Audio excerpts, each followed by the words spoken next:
Well,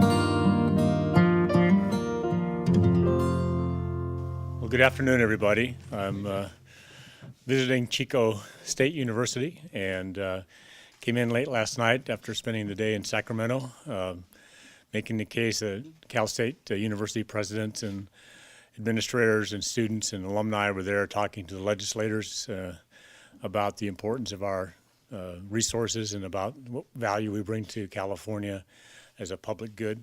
Got in late last night and had a wonderful day taking a walking tour of campus, visiting with the president, who taught me a lot of things about this place. That was the student body president.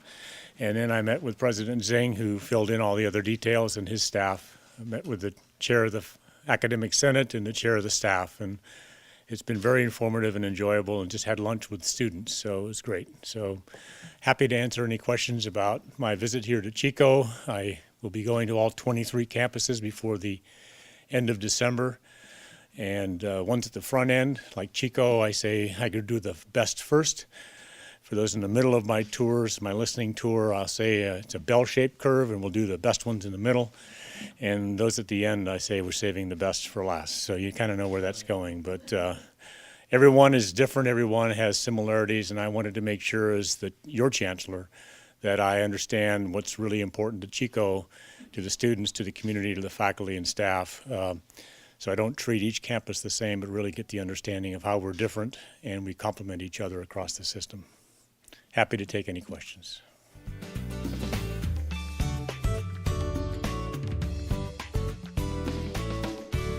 I mean, one of the observations I didn't realize is that the campus is landlocked, and yet the demand is much greater than the capacity. So one of the questions for me was, what has to happen in terms of the infrastructure and buildings on this campus in order to, as population grows and the needs of the region grow, that this campus is capable of added capacity.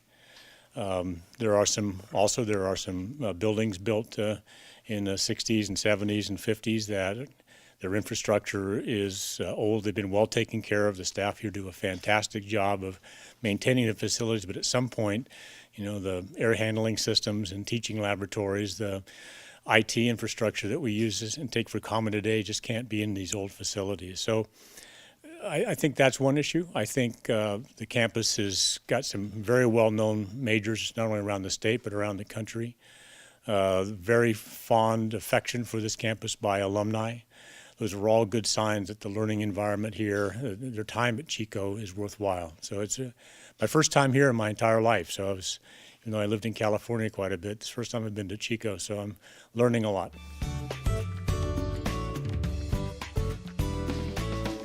Well, let's see. Blue skies, sunshine, trees in bloom, grounds impeccably maintained, students happy, intellectually engaged, faculty engaged intellectually, worrying about social issues. It's been a lousy visit. No, I've actually been on smaller campuses in my career and larger campuses. There is a feel about Chico, of this quintessential college community, good town-gown relationships, although there are issues that always have to be worked through and worked out, and Chico is no different. What makes me very proud about Chico is they're taking on the issues that exist here that people would like to change rather than denying the issues that are here. I think that's a sign of a strong campus, a will to take care of each other and to take care of this place in a different way when there's things that we don't like. So, but the intimacy of the learning environment and the proximity of the campus to the town and sort of the seamlessness between the two creates a special sort of environment, and many campuses in the more urban areas don't have that sense of place. And so when you're here, you may not know it's special, but it is special, and that's very obvious to me, having moved around a little bit in my life.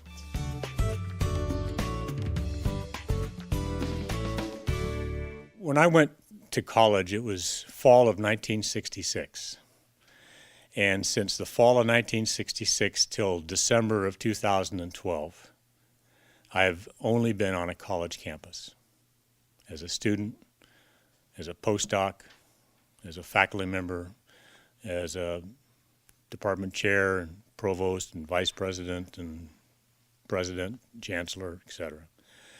So all I've known in my adult life is living on a campus, interacting with students, interacting with faculty, enjoying the intellectual environment, the sports, the theater, the youth groups that come through, and science camps. So now, starting at 2.5 months ago, I don't work at a campus anymore.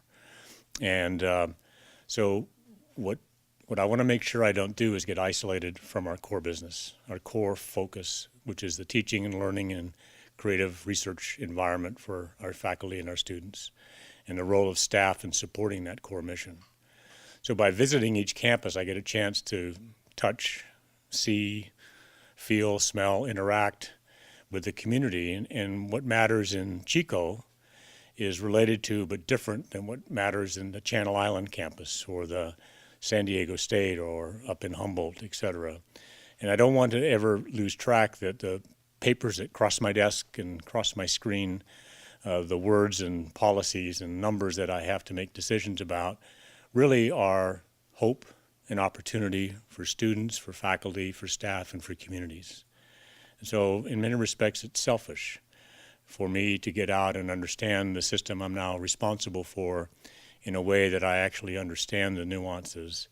And I won't do 23 every year because there's a scheduling issue about that, but I do plan during my time as chancellor to be routinely on campuses. This is my 4th visit, in-depth visit, but I think I've been on 8 or 9 campuses. The other visits were for a specific purpose, in and out, but coming to Chico for a 24-hour experience, I learn a lot more about this place. And I think finally I would say I'm a tactile learner, and seeing,